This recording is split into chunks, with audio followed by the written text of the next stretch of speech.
If you thought this was just another monster apocalypse, think again. In a city where the government's best defense plan is literally giant light bulbs and prayers, one sickly trainee named Venix is thrown into a war against terrifying demons that can invade your mind, twist your emotions, and make you question your own humanity. With brutal battles, shocking betrayals, creepy monsters, and enough emotional damage to bankrupt a therapist, this story only gets crazier from here. A news reporter on a broadcast asks Mrs. Mayer for her thoughts on the new defense system while a nearby customer is handed a taco. Mrs.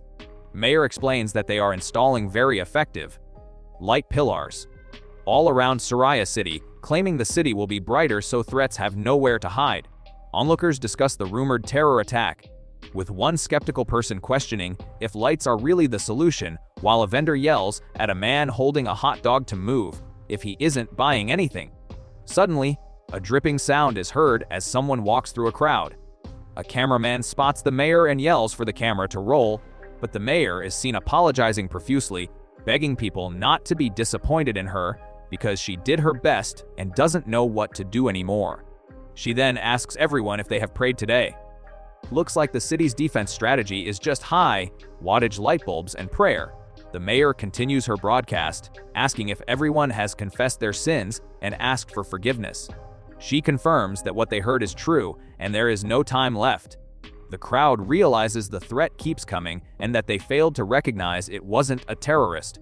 The mayor states it is beyond understanding and that scriptures are the only thing that makes sense, screaming that their enemy is a DMO. Her face fills the screen in terror as she declares the end is now and they are all going to die.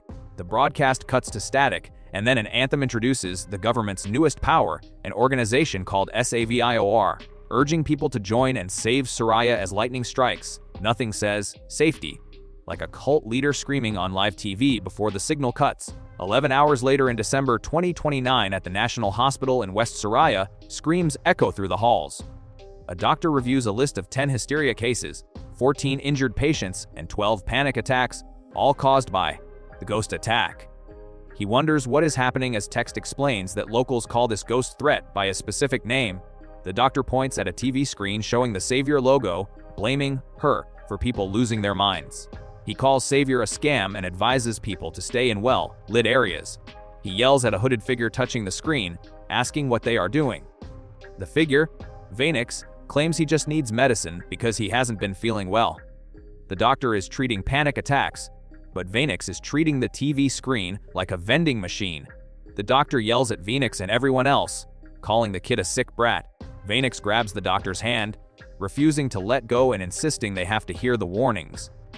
The doctor dismisses it as complete nonsense, arguing that people hear crap on TV and think they have an issue, asking what Venix even cares about. Venix reveals he is a savior and warns that they are coming sooner than the doctor knows. The doctor shouts at him not to bring childish rumors into a place of science, calling him a freak, while background staff complain about the freaky kid giving them creeps and being tired. He orders Venix to get out because he isn't helping anyone. As Venix walks away holding his head, another man named Judas arrives with meds, telling Venix they are late for patrol. Venix thanks Judas and they leave together. Being a savior apparently involves getting kicked out of hospitals for touching the TV. An alarm buzzes with an order for saviors to light up the West, declaring it is not a drill. Venix is surprised by the suddenness, but Judas urges him to go. They run out just as a massive explosion rocks the area. Judas checks on Venix, who insists he is fine and that they must help civilians. Judas calls for backup to his location. Someone asks if the officer is okay, and Judas confirms he is but heard a moan, fearing someone needs help. Venix looks horrified and says, "Oh no," while people scream at him not to go that way. Despite warnings that they are with the army, someone shouts that it doesn't matter because these aren't people they are facing. Light up the West usually means a concert, not an explosion zone. People scramble against a wall as an exit sign glows above them, banging against the surface in panic. A red, blurry figure swipes through the air, knocking people aside. Two figures look out at a doorway filled with red light and dripping sounds.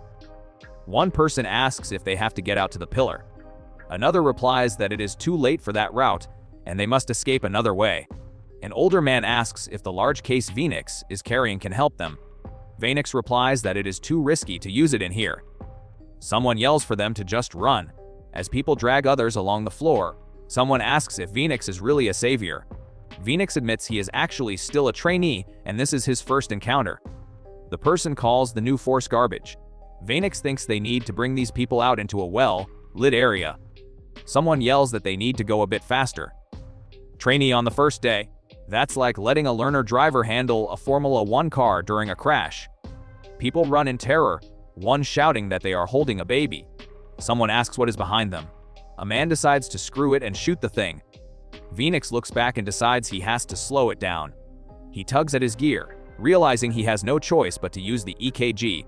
He fires a projectile that sparks against the darkness. The large case transforms into a massive weapon. Venix fires a beam of blue energy. A monstrous creature with red claws shrieks as it faces the light.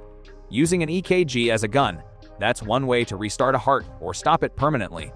The monster is engulfed in blue lightning. Venix winces, noting that it hurt bad. He remarks that was only 10% power output. He hopes it was worth a shot as he feels an impact. The monster lunges at him with red claws. Venix realizes this is gonna hurt. He activates burst mode maximum output. A massive surge of electricity explodes outward, 10% power. He's basically holding back a nuclear warhead in a hallway. The monster is blasted by a pillar of blue lightning. The creature dissolves into the light. A man in a white coat watches in shock. He recalls stories from his village about ghosts that would scare them when they stayed out too long. He remembers tales of a creature haunting shadows with blazing eyes and deep bloody claws. Venix struggles against the energy, never thinking such a thing really existed. The text identifies the creature as a Genderuwo. The monster shrieks again. Venix yells for everyone to stay focused. Genderuwo sounds like a rejected Pokemon name. A voice warns that it can mess with your feelings. People scream in terror on the floor. Someone yells not to let it in because it isn't real and to just run. Venix pants that he cannot move his body. He realizes he is overheated and his suit isn't enough to absorb the shock. He thinks that he can't leave them. A dark voice asks, for what?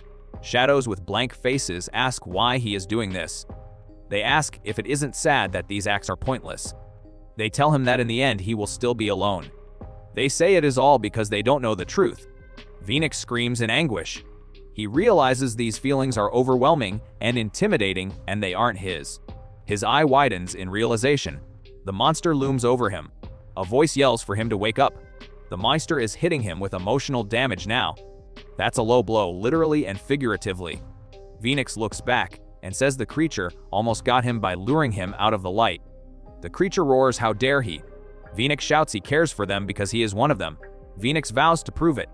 A voice asks, prove what? Venix yells not again. The voice asks if he has failed them. The creature calls it sad. Venix says this is not real. The voice mocks his heroic acts and selflessness, saying he can't show them his truest face. Venix yells enough. The voice asks why run away. The voice says he, the creature, and its alpha share the same sadness.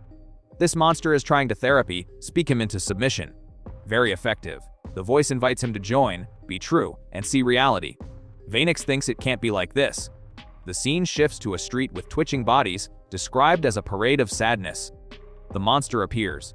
Venix begs to make it stop. He screams to make it stop as lightning strikes. Make it stop, buddy. You just hit it with 100% output. Give it a minute. Venix screams as he is hit by lightning. He fights the monster. He looks up at a light. He calls out Judas. Judas and other saviors arrive, ready to engage. Judas thanks Venix for holding it down and says they will take care of it from here. The monster roars. Someone yells, get ready. Venix smiles, feeling saved. He thinks his friends got his back. Classic cavalry arrival. Right on cue. The word sadness repeats. Venix looks shocked and asks what that is. A giant skeleton monster stands behind him. Venix wonders if he is still in a nightmare as he shivers after the attack at the National Hospital inside the EAC. A massive, terrifying monster looms over a pile of bodies while Venix watches. Inside the chamber, Venix struggles violently as blood fills the water. A gruesome scene unfolds as a body is torn apart in a burst of blood, leaving Venix with a terrified, blood-splattered expression as he stares at a blurry, glowing vision of a monster. Nothing like a relaxing soak in a tank of your own blood to start the morning. A monstrous creature with a long appendage appears in the vision. Venix screams in agony inside the tank as electricity and blood surround him. Judas yells for Venix to grab his hand, reaching out desperately. In his hallucination, Venix reaches out toward Judas amidst a sea of corpses and the giant monster. Judas screams Venix's name again. Venix's eye snaps open in the real world. A hand slams the open chamber eject button. The chamber door opens, water splashes out, and Venix tumbles onto the floor. Venix realizes the nightmare was real and that Judas saved him once again, noting he almost lost himself. He wonders why the chamber didn't heal him more, worrying that everyone will now see how badly he got beat up. Bro is worried about his skincare routine after surviving a demon attack. Venix lies on the floor of the EAC, Electro Adjustment Chamber 04, where a flash news alert indicates West Soraya is temporarily locked down. The screen reads clear. Judas greets the soaking wet Venix as a sleeping beauty. Sitting shirtless on a bench with a towel, Judas asks if Venix feels better, while Ajay sits in the background. Venix tiredly replies that he definitely feels better and thanks him. Judas asks why Venix looks like he just drank rotten milk and excitedly announces that after last night, the three of them are getting emergency clearance. A screen displays the Savior's rank system, showing placement ranks like Seraphim, Cherubim, and Ophanim, specialization ranks like Dominion, Power, and Virtue, and early ranks like Principal, Archangel, and Angel. Judas celebrates that they are now certified badass angels. He declares that before they know it, Judas, Venix, and Ajay will be the Seraphim and best friends forever. Ajay tells him not to lump him in with them. Venix lets out a small chuckle. Ajay says that is more like it. Group project dynamics in a monster hunting squad remain universally terrible. Ajay questions how Venix is going to ever be an archangel if he cannot even use the EAC correctly. He calls Venix a liability and a danger to those around him. Ajay grabs Venix's shirt, betting he is still injured and demanding he show them. Judas intervenes, telling Ajay to leave him alone since they are all the same rank and need to trust each other. Ajay slaps Judas, ranting about how he can trust someone who massages his EKG and helps get 3 of them killed, not even counting the civilians. He asks how many guys Venix let die this time, suggesting Venix might as well be one of the monsters. Venix looks down and apologizes. Ajay clicks his tongue and walks away. Judas tries to drag Ajay outside to end the conflict, but Ajay tells him not to touch him. Ajay really needs a chill pill, or maybe just a nap. At the Savior's second branch headquarters on the borderline of North, West Soraya, Judas explains that while they were out, the Observer completed their evaluation of the Genderuwo, revealing the big one is a level 4. Ajay reacts with shock that it is 4 out of 6, calling it insane and noting he has never seen something like that before. Though he points out they were able to tag it before it got away. They look at a holographic scan of the monster. Judas states they know where it is for now and hopes to finish it off next time. Ajay retorts there wouldn't have to be a next time if Venix had done his job. Someone greets Judas and Ajay. Hearing they fought their first monster, Judas asks who hurt Ajay to make him act like this, suggesting he is jealous of Venix. Ajay scoffs at the idea of being jealous of such a weakling. Other people praise the two of them for killing it out there. Venix mutters that he helped too and wonders why people do not seem to like him. 2 guys whisper about why someone is friends with that freak, but are shushed. Ajay explains to someone that Venix has a chronic pain condition. Nothing builds team morale quite like public humiliation and medical gossip. Someone asked what he was doing. Judas asked Venix what he was looking at, but receiving no answer, Judas remarked that Venix's brain was dead. Silence is golden, but catatonia is just awkward. Venix suddenly screamed in agony. Judas called out to V in alarm. Ajay stated that this was exactly what he was talking about. Judas demanded to know what the hell that was, then quickly reassured Venix that it was okay and that he always got through these pain flare-ups. Venix apologized profusely. Nothing says, "I'm fine," like screaming like a banshee. Venix stated he had to take a rest. Venix felt the pain and told himself to stop panicking. The scene shifted to Venix's room in the dormitorium on the ground level of the Savior's second branch. Venix panted heavily in his messy room. Venix punched the wall, asking why it was always like this. The wall didn't deserve that, but neither did Venix. He struck the wall again, cursing that it hurt and just kept getting worse. Venix searched desperately for his pills. Venix collapsed on the floor, thumping against the ground and chanting for pills. He thumped near a newspaper on the floor. Venix looked at a photo of himself and Judas, apologizing to him. He recalled Judas saying he had a friend and savior, and that someday he wouldn't have to take care of him. Promises made in better times are hard to keep when you're currently rolling on the floor. Venix leaned back against the wall with a thump.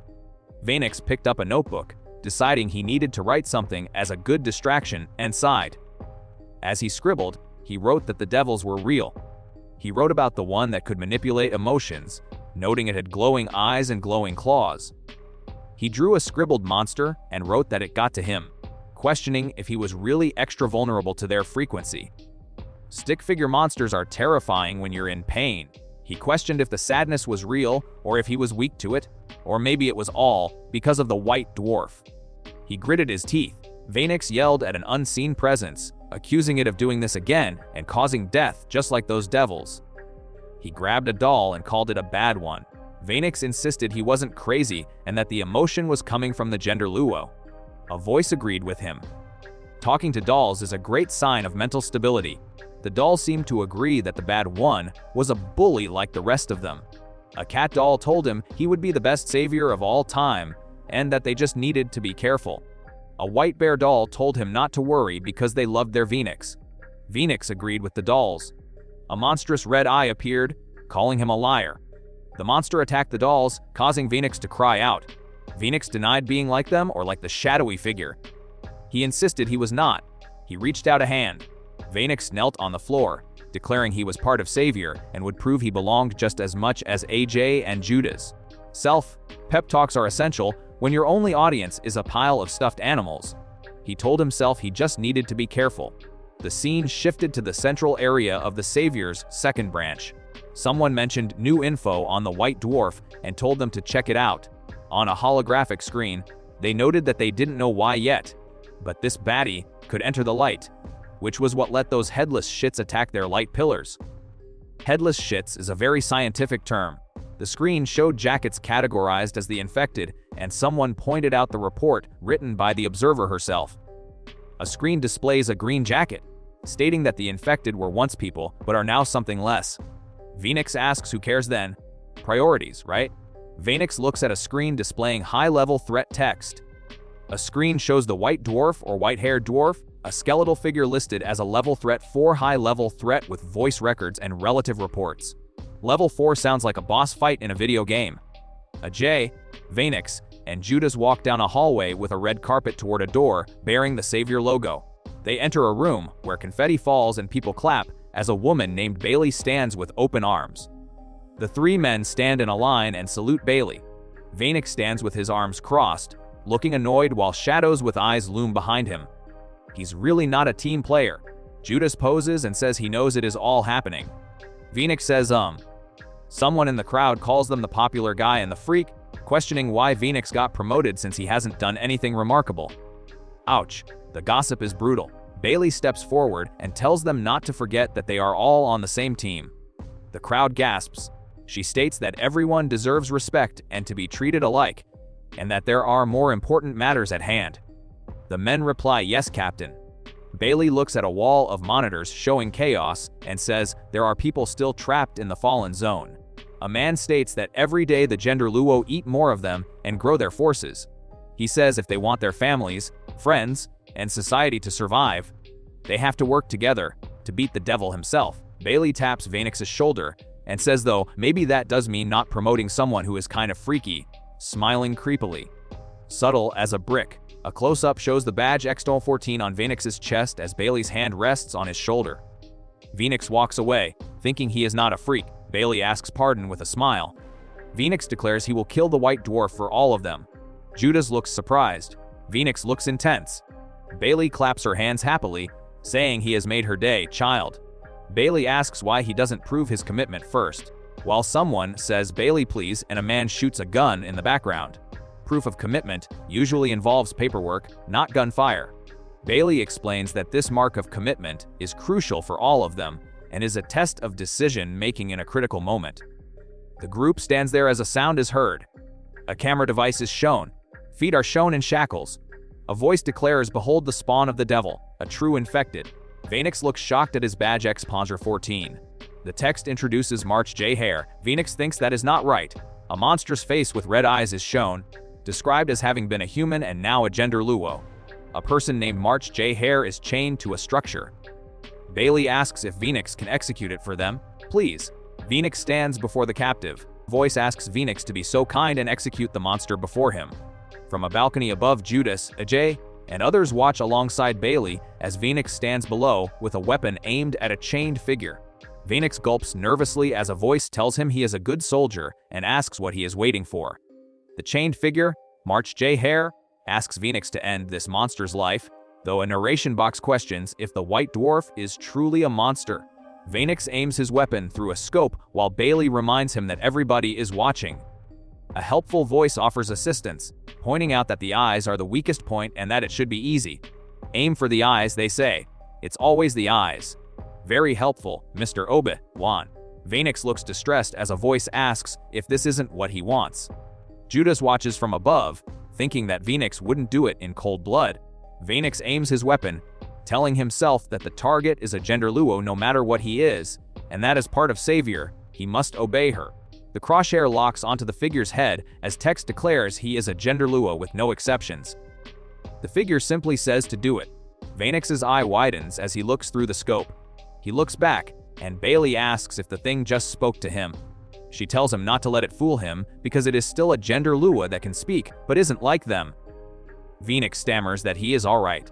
He grips his weapon tightly as a voice in his head tells him that even with all the appreciation he will get, he can't be himself. Venix tells the voice to shut up. His eye twitches with the crosshair over it as his heart thumps loudly. Internal monologues during a firing squad are the worst. The scarred prisoner March J. Hare taunts Venix with a simple, "Come on." He sounds less like a condemned monster and more like an impatient customer at a drive-thru. He then screams aggressively for Venix to do it. Talk about eager beavers. Usually, people beg for mercy, not a quick execution, and shouts to all of them to shut the fuck up, and red energy immense, Bailey, and the onlookers watch as a bright flash engulfs the chamber, reducing the chained prisoner to a bloody mess. Venix questions if this has proved anything to him, concluding not a whit. He thinks that it almost got him, but this time, Venix breathes heavily in shock while gripping his weapon. He mutters to himself that he did it, and that he killed a Genderuwo, still struggling to catch his breath. Nothing says, "I'm a hero," like having a complete mental breakdown immediately after pulling the trigger. Bailey claps her hands and tells Venix he did it, expressing that she knew he could and is so proud of him. Venix stammers, asking if she is proud. She's clapping like he just won a spelling bee, not executed a prisoner. Venix thinks to himself that he really killed a Genderuwo and that it is not bad. Bailey continues clapping and tells them to see, declaring he will be a great savior. Ajay admits that at least one thing he did right, but asks if she can stop it. Ajay's applause is about as enthusiastic as a sloth on sedatives. Venix thinks that this feels really nice but also strange. Bailey says alright then. Venix thinks to himself that yes, he will be a great savior. Venix looks at the corpse, thinking this is his first step in front of everyone. The mangled face of the corpse seems to ask, right. Suddenly, the corpse's eye opens, glowing red. Plot twist, the dead are just taking a really long nap. Venix stares in shock. Bailey smiles and says it is time to. Venix sweats and claims he can fix this. Bailey asks what he is doing. A sinister hee-hee echoes in red text. The laughter continues. Soldiers with glowing blades appear, reciting the nursery rhyme about the itsy-bitsy spider climbing up the waterspout. Nothing says tactical assault like a kindergarten sing-along. Bailey looks down as the rhyme continues about the rain coming down and washing the spider out. Bailey yells for Dominion 0-22 to proceed with emergency execution as Venix is struck. The monster stands up, remarking that it feels a bit clumsy surrounded by so many loyal dogs, but is lucky to still have its old feet. A soldier attacks, calling it weak and saying the freak can't even kill such a low-level threat. The monster dodges, stating it does not understand what they are saying. A soldier attacks again, calling it a clumsy doggy. The monster is struck by the attack. The monster smiles and addresses the little captain. A soldier tells Bailey they are disadvantaged in this situation and need to get her out of there. The monster attacks everyone, asking if they think this puny pack of puppies will be such a biggie. Someone yells holy shit. The monster lunges forward, declaring the little captain is not going anywhere. A soldier holds Bailey and tells the monster not to underestimate humankind. The monster grins menacingly. A soldier declares he will kill this chatty Genderuwo because it smells rotten. The monster complains that the flashy lights are hurting its eyes and that their zapper is funnier than meets the eyes. The monster is apparently a critic of special effects. Judas leaps down with his weapon, asking if the opponent is sure about that. He slams into the ground with a burst of blue energy, demanding March surrender. Judas really needs to work on his negotiation skills. Slam first, ask questions later isn't a great HR policy. March laughs while being electrocuted, calling Judas the bull of the pack and asking if he feels weird witnessing a talking monster. Judas laughs nervously, or perhaps maniacally, at the situation. A blade swishes through the air as Venix strikes March from behind while Judas looks on. March's red eye glares as he takes the hit. March points out that Venix missed and thanks him for being clumsy, noting that Venix technically killed him already. March laughs maniacally, remarking that the shackles were truly inescapable. Dark red energy begins to swirl around them. Judas grabs Venix, warning him not to listen because his body is still in bad condition and the monster is trying to push him. Venix insists that he made the mistake and must fix it. A voice asks if they are blamed for this, noting that Genderuwo aren't so different from saviors. The voice claims they are animals born to feast on each other, asking if that isn't fun. The voice declares that all of them are manipulative, wild, and clumsy. Venix attacks, shouting that he won't fall for it again. March bounces back and suggests they have fun. March cracks his neck or bones and laughs as he fights. In a control room, someone asks if they should send help. Bailey refuses help, wanting them to have this prophetic moment because she knows they will win. Bailey's confidence is either inspiring or deeply concerning. Bailey muses that God gives troubles as a way to evolve. A character looks on with a serious expression. Ajay clashes with March, complaining that he can't pierce the skin with weak EKs, and trying to keep him still. Ajay taps a device, noting that Judas wields EKS better than the rest of them. Venix runs forward, determined to fix his mistakes. A massive kaboom shakes the area as they fight. March taunts them about zapping his head, saying the prize isn't for a clumsy dog. A hand snatches at something. Venix is slammed into the ground. March laughs maniacally, asking if it's not easy to drown in his wonderland. March screams for them to die. A character realizes his node traps and wires won't work immediately. March leaps into the air. A thought explains that as long as there is electrical current in contact with it, even a small amount will be amplified to its maximum potential. Venix slices at March with electrified blades. Venix realizes he just needs to place nodes around him to create a continuous shock. He stabs forward. Venix realizes Judas was right and his wounds are opening again. Despite the blood, Venix insists he can do this. March screams that he is the unstoppable March J. Hare of Wonderland, even as he is electrocuted. Venix remarks that sounds clumsy. A massive electrical blast engulfs the area. March asks if they think that will stop him. A device is attached to March. Electricity courses through March's body as Judas watches the spectacle. Looks like March is getting a very unwanted shock therapy session. Judas stands ready with his weapon.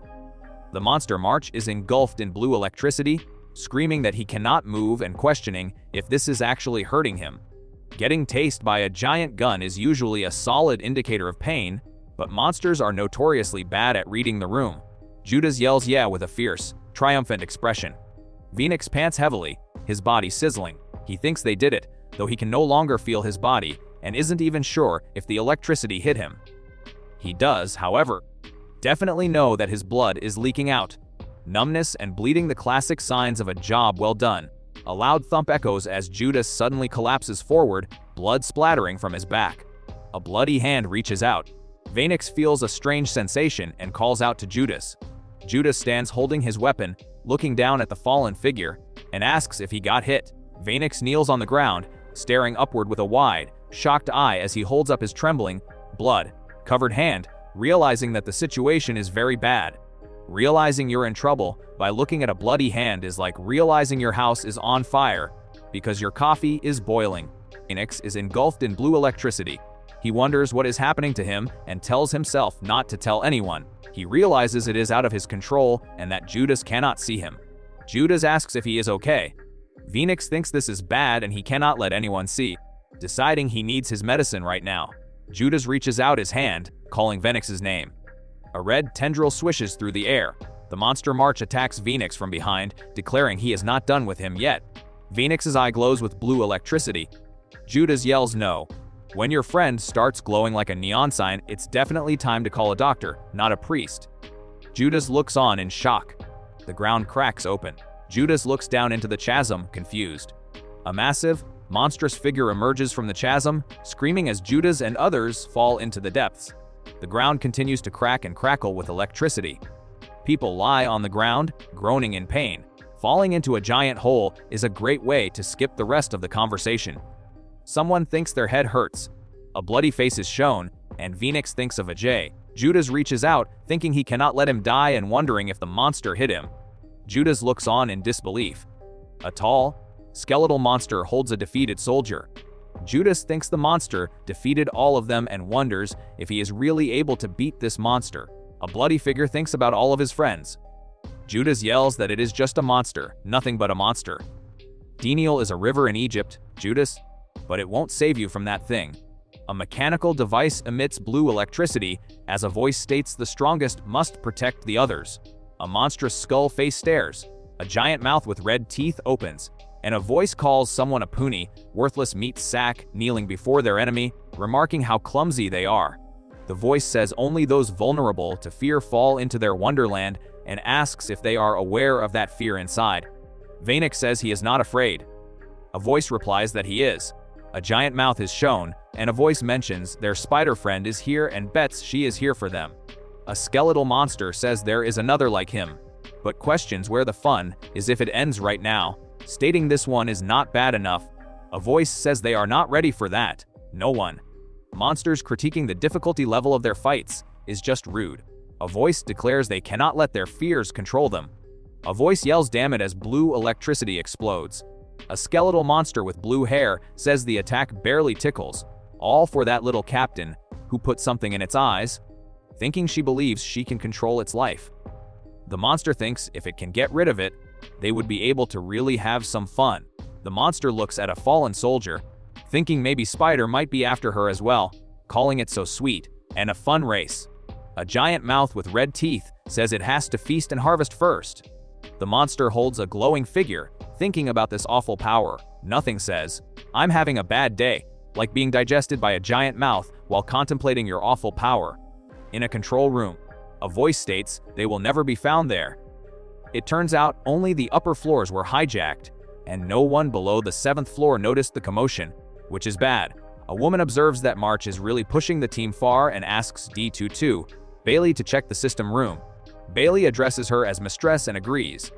Plan B is revealed to be detonating an undetachable bomb planted behind the monster's right eye. Someone asks if they can kill it anytime, and if they should wait, while another person excitedly notices milk tea. Bailey tells them to be patient until the connection is restored to detonate. She wants to keep watching to see if any of them are worthy to join their team instead, stating her soldiers must be strong and hollow. Someone addresses D.022 Bailey, and she confirms she is heading to the system room now. A voice calls out to wake up Venix. Venix lies on the ground wondering if this is what a real savior is meant to be, calling himself a sleeper. A voice tells him he has to save Judas. A bear doll says it can't see him hurt because he is its only friend. Venix weakly asks about a friend. A book titled Cuckoo Vol. One lies in the grass. Outside the Savior West branch, a voice questions the point of trying to get better since they will never be accepted as one of them. Inside, young Venix thinks they will never accept him as a savior and that no kids wanted to play with him. A rustle is heard. Young Venix lies in the grass thinking maybe he is just ugly and that he misses home. Crows caw on a window. Suddenly, young Judas pops into view upside down saying hi. Judas asks what Venix is doing there, noting this is the place where crows poop and that he has never seen anyone handle the rotten smell before. Judging by the smell, maybe the crows are just really into composting. Judas introduces himself as new to the orphanage and asks if Venix is new too. Venix says no. Judas suggests Venix show him around, saying he could use all the friends he can get, and asks to be friends. Venix asks if he wants to be his friend. Judas enthusiastically says yeah, noting they need to work together to become saviors. Venix thinks about a friend Judas. A hand reaches out. 2 hands touch. Young Venix looks up. Young Judas and Venix run together. The Cuckoo book is shown again. A voice says it is time to join your friends forever. A monster is shown slurping someone up. Venix says no. He lies on the ground begging them not to take Judas away from him. A monster stands over him exclaiming what in Jujube Turkey, noting a dog survived from the death and calling it odd. A voice tells him to move, saying this pain is nothing compared to what he has endured. A doll tells Venix to rise up. Venix calls out Uncle Dog. Dolls tell him he is a savior and needs to survive, reminding him of all the things they have done. Venix groans. A voice tells him to remember what he desires the most. Venix says he wants to save Judas. He recalls always making mistakes and everyone suffering because of him. He realizes he has become afraid of his own choices, but that meeting Judas was not a mistake. A monster asks what he is going to do. Doggy.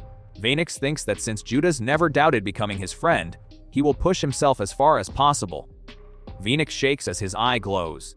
Venix groans as he resolves to use everything he has got. He screams that his neck is cracking as blood spurts out violently.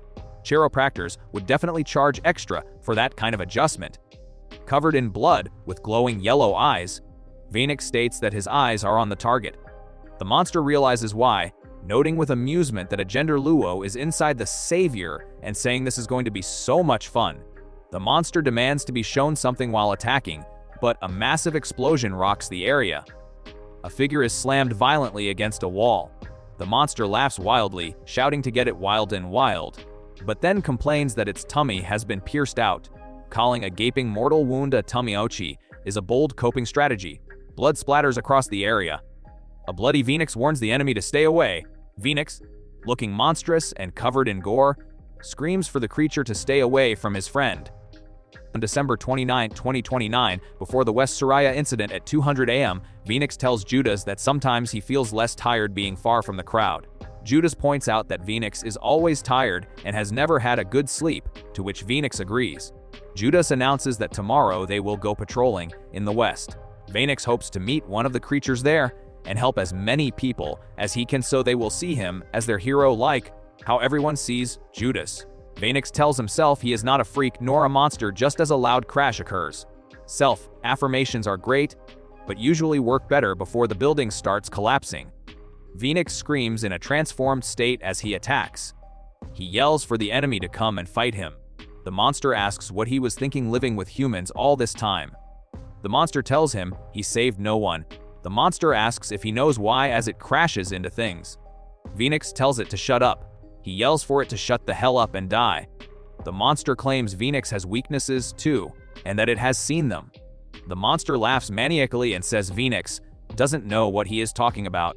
Venix screams that he doesn't have weakness as he smashes into things. Denial is a powerful fuel, apparently.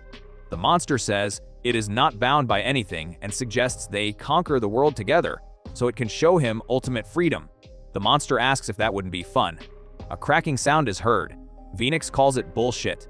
The monster says it sensed his emotion and smelled his doubt because monsters recognize monsters. Venix says you. The monster says don't.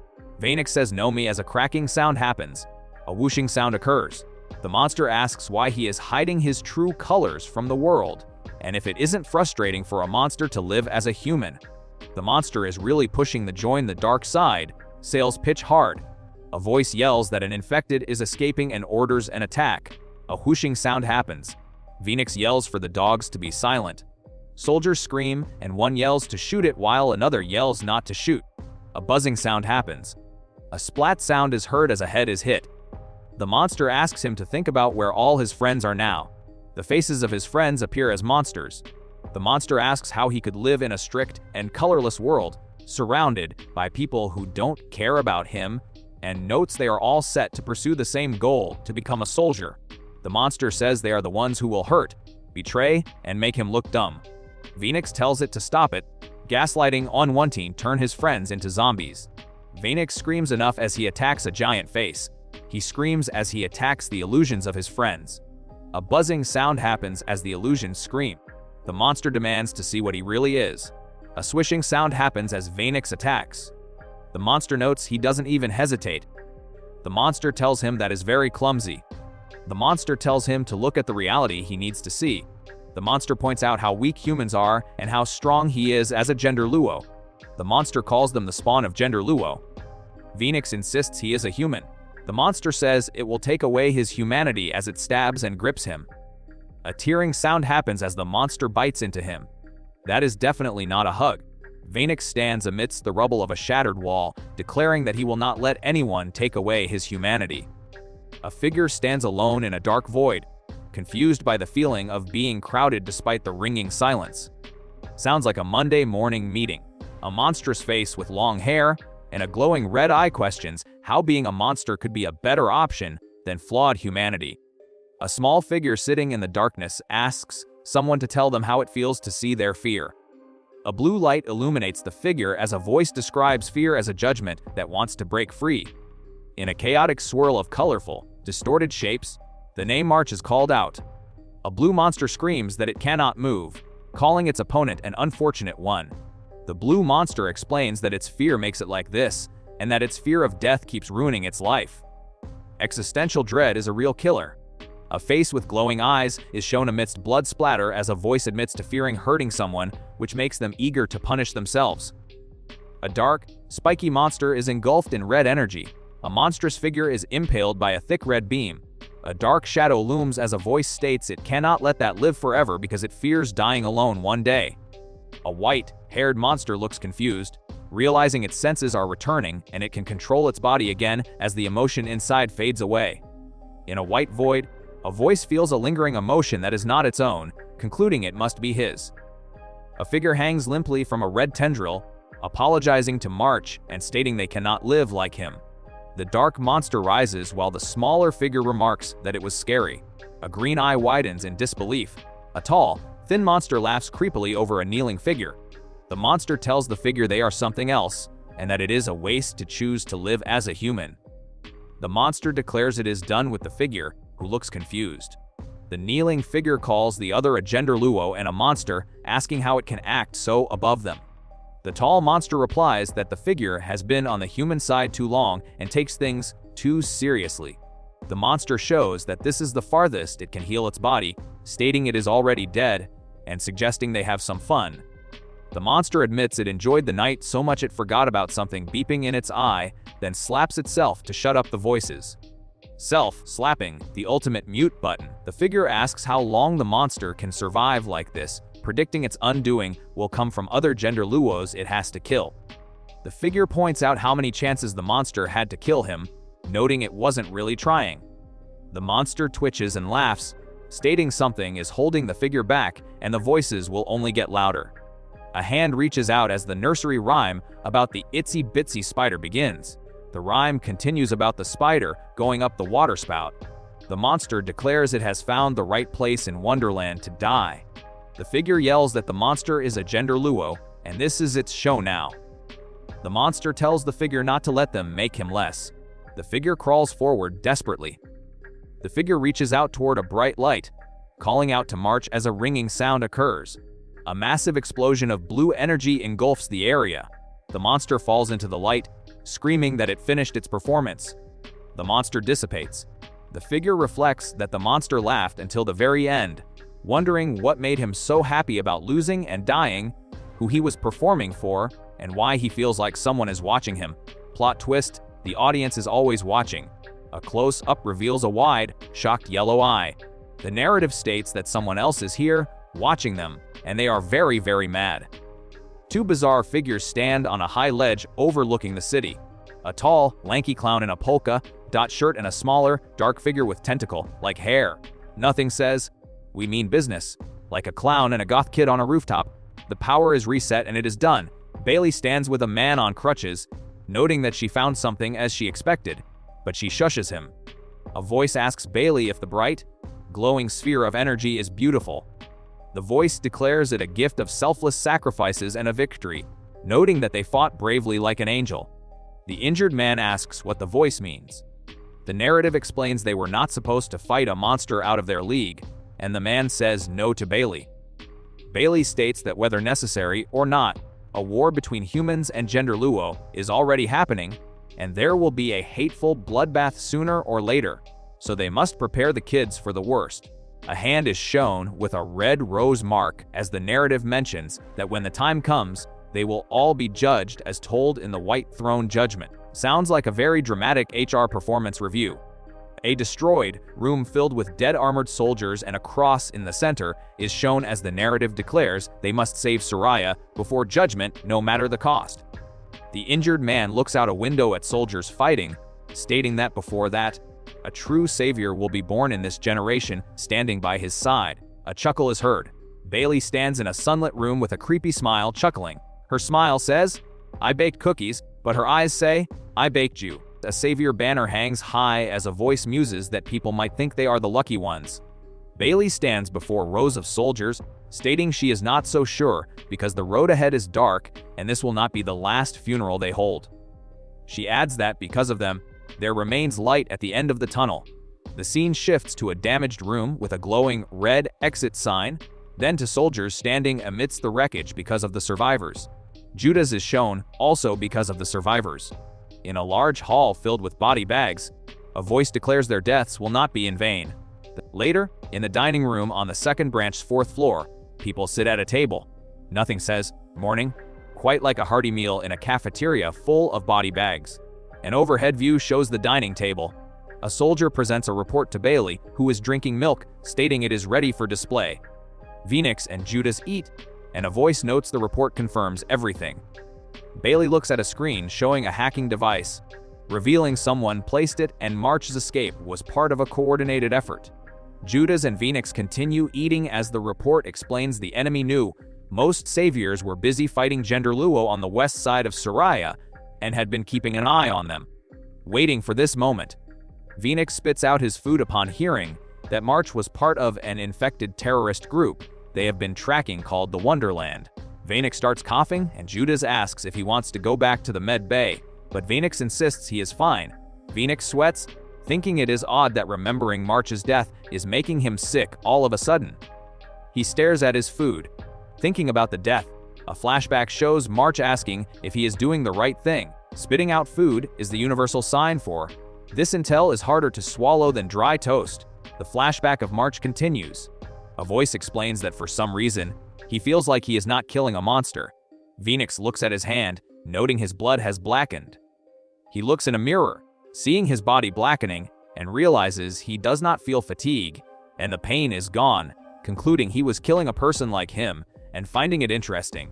Venix holds his head, panicking that this could be bad. Bailey asks if Venix Lewis is okay, and Judas apologizes, saying he was sick. Bailey smiles creepily, stating she is aware of his condition. Judas looks worried. Venix claims he is just acting up and is only tired from yesterday. Judas tells everyone to continue with the report before the mission briefing. He reports they identified the 13th and final savior in the wreckage, who was only just promoted, but his family will receive a full pension. He adds that they believe the remaining soldiers in intensive care will eventually recover. Bailey's smile is doing a lot of heavy lifting for the "I know your secrets" department. Judas asks what happened to Limbert. The report states broken ribs, punctured organs, and a crushed liver. Judas notes Limbert was one of the strongest in their class. He remarks that death does not care about achievements and they must always watch their backs. Soldiers are shown mourning over a body bag. Judas thinks that he is now rank 1st in his class, but wonders what good he is. Bailey addresses the room, hoping they understand that the Genderuwo and their spawn are the enemy. She states she does not care how they fight them, so long as they all survive. Bailey shows a map, announcing that thanks to recon teams, they believe they know where the enemy is. The map highlights Weston Park. Bailey mentions most know it for its schools, food, playgrounds, and theaters. Images of the destroyed neighborhood near the hospital are shown. Bailey states it is not in their control right now and addresses the 7 survivors of the week's attack. Judas declares they are going to change that. Being rank 1st in a class where everyone else is dead is a very specific type of achievement. Judas announces that from now on, they are all executors. A soldier in a hospital bed is told his sole task is the elimination of Genderuwo monsters. Judas explains they will be split into 2 teams, Executor Squad 6A and B. He states Team 6B will be led by Chaisai and Hoyan and he assigns infantry support, telling the bandaged soldier he is the back up since he is recovering from a misplaced blast. The soldier apologizes, then tells someone to shut up because they are there to purge the devils and blame the devils. Judas assigns Venix, Judas, and AJ to Team 6A, joining Karana and Frox. Karana complains about a smell ruining her meal, and Frox tells her to shut up because he is trying to listen. Judas explains March was part of the Wonderland, and they retrieved CCTV footage from intact floors. Footage of a clown monster is shown. Judas adds that an anonymous source sent a photo showing an unknown infected assisting March. Venix gasps. Judas states that since it could jeopardize their efforts to reclaim the city, this monster is a priority target for execution. Nothing ruins a meal quite like the smell of impending doom and bad cafeteria food. A screen displays a monster with a blood, red spine, officially designated as Red Spine. Venix stares at the image. Captain Bailey introduces herself as the commanding officer of Executor Squad 60A, instructing them to follow her to destroy every last Genderuwo. Judas declares they will protect Soraya and its people no matter the cost. Judas vows that the next time he meets the Red Spine Genderuwo, it will be different. Venix thinks shit and wonders where the photo came from. His heart beats loudly. Venix resolves that he cannot let Judas find out what happened, no matter the cost. Standing by a large window, Judas mentions that he heard Ajay woke up at the hospital, and Venix replies that it is good to hear that. Venix complains about the war just starting and already having to fight and heal, betting that if the fights do not kill them, the healing chambers will probably give them weird cancer or something. Ah yes, the healing chambers, curing your wounds while simultaneously giving you a brand new, exotic disease. Judas examines a small object, noting he has been hit by the Genderuwo's emotional attack too much. He thinks that might be why he feels unusual and decides he should probably see a doctor. The two stand before the screen showing the red spine. Judas asks Venix if he has ever shown him a small wooden rabbit, explaining that his pop used to carve the things he hunted. Judas mentions they both liked hunting, and he wanted to be just like him. He wanted to show his father he could do it too, so he made him a gift, but he never managed to give it to him. Judas recalls that his pop has been missing for 10 years, but before that, he was one of the first soldiers in Savior, which is what led Judas here. Judas reflects on seeing the corpses of their friends today, and notes that Ajay got hurt because of him, though Venix points out he was the one who told him. Judas insists he is not giving up because his pop never gave up on him either. Venix tells Judas to keep the rabbit, saying maybe right now Judas needs it more than he does. Venix holds the wooden rabbit. Judas stretches his arms and sighs. Venix looks to the side and takes a step. Venix's hand clenches his chest as his heart thuds. Judas smiles and says he is glad Venix is okay. Venix thinks he has never seen Judas like this before. Judas places his hand on Venix's shoulder and says they have to watch each other's backs. Judas asks Venix to promise him to stay alive. Back shows Weston Park as the pinnacle of Soraya society, a bright and bustling place with a Ferris wheel and a castle, emblematic of everything they should be striving to grow towards and protect. The scene shifts to the present, showing the park, now under the control of the Genderuwo, completely destroyed and turned into a gray, ruined wasteland. Talk about a severe downgrade in property value. Inside a transport vehicle, a pilot announces that the squad will be touching down in 5 minutes. A voice declares that now it is time to reclaim the park, before taking the fight to the enemy and attacking Neverland. A squad of heavily armored soldiers equipped with large weapons prepares inside the transport. The squad, identified as ES-6A, is tasked with the first entry back into Weston as they march out into the ruins. First entry usually means first to get shot at, but who's counting? An overhead view shows the squad moving through the territory, where a voice notes that there is still one beacon online within the area. The squad is ordered to secure the area and find out where the controlling Genderuwo are hiding out. A voice declares that the saviors must not fail, as every single one of them has been assigned to this specific team for a very specific purpose. Meanwhile, a dark-haired woman is shown submerged in a liquid tank, wearing a breathing mask while electricity zaps around her. Nothing says, team-building exercise, quite like being electrocuted in a fish tank. A red-haired woman with small horns on her head holds a large, heavy weapon equipped with a green targeting screen. She confirms the area is clear and announces that they are moving on now, with another soldier standing ready behind her. A voice reminds the saviors that each of them possesses a different strength and a different form of leadership. A large, muscular man is submerged in a treatment tank, wearing a breathing mask while a monitor displays his vital signs. A red-haired woman with small horns enthusiastically cheers that the team is doing so good. A smiling young man tells her to stop being so light and to remember what Commander Bailey said. Classic team building exercise. One guy gets pickled in a tank while the others argue about morale. A voice states that each skill, when combined, will lead them to victory over these monsters. A Jay is shown inside a treatment tank, grimacing in pain as electricity zaps him while wearing a breathing mask. Getting shocked while submerged is definitely one way to wake up in the morning. A monitor next to him displays his physical stats. Later, a Jay stands in the ruined park, looking down at a broken mechanical device on the ground. He holds a glowing green gadget in his hand and calls them fools. Calling the enemy fools right before a fight is a solid $10 strategy for not getting ambushed.